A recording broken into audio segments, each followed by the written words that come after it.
Hello বন্ধুরা, আমরা তো সব রকম শাক খেয়েই থাকি, কিন্তু চাল কুমড়ো শাক অনেকে খায় অনেকে খায় না। আমরা খাই। চাল কুমড়ো শাকটা খুবই টেস্ট। তার জন্য আজকে আমি করব চাল কুমড়ো শাক। চাল কুমড়ো শাকটা তো একটু শক্ত হয়, তার জন্য আমি একটু প্রেশার কুকারে একটা সিটি মেরে একটু ভাপিয়ে নেব। চাল কুমড়ো শাকটাকে একটু সেদ্ধ করে নিয়েছি, আর এখানে নিয়ে নিয়েছি চিংড়ি মাছ নুন হলুদ মাখিয়ে নিয়েছি, আর এখানে নিয়েছি কুমড়ো, আলু, পটল আর বেগুন। এইসব দিয়ে আমি চাল কুমড়ো শাকটাকে রান্না করব। কড়াইতে তেল দিয়ে দিয়েছি, তেলটা গরম হয়ে গেছে। এবার চিংড়ি মাছটাকে ভেজে নেব।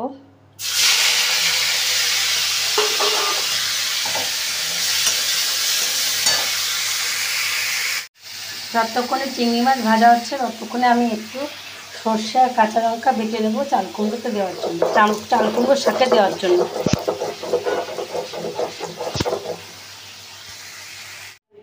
কড়াইতে তেল দিয়ে দিয়েছি, তেলটা গরম হয়ে গেছে। এবার একটু কালো জিরে ফোড়ন দিয়ে দিলাম। তারপরে একে একে সবজিগুলোকে সব দিয়ে দেবো। আলু দিয়ে দিলাম,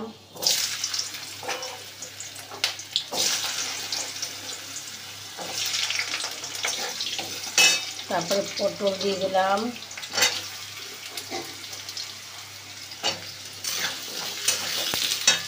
বেগুন কুমড়ো সব সবজি ভালো করে ভেজে নেব।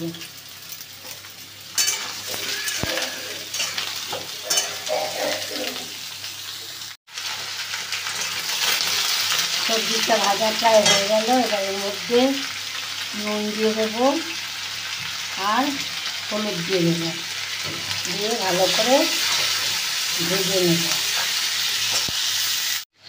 তরকারিটা ভাজা হয়ে গেছে। এবার এর মধ্যে সিদ্ধ করা শাকটাকে দিয়ে দেব। চাল কুমড়ো শাকটাকে দিয়ে দিলাম। এবার ভালো করে নেড়ে চেড়ে নেব।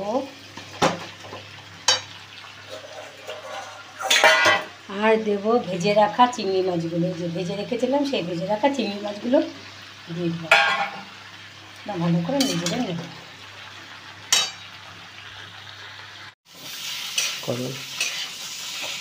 রেডি। শাকটা হয়ে গেছে। নামানোর আগে বেটে রাখা সর্ষে আর কাঁচা লঙ্কা দিয়ে দেবো, আর দেবো চিনির বদলে দুটো বাতাসা শাক, কারণ বাড়িতে তো সুগার পেশেন্ট আছে এই জন্য। এবার ভালো করে নেড়ে ছেড়ে নামিয়ে দেবো।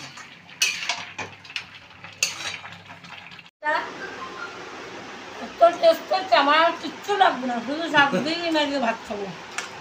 দারুণ হয়েছে।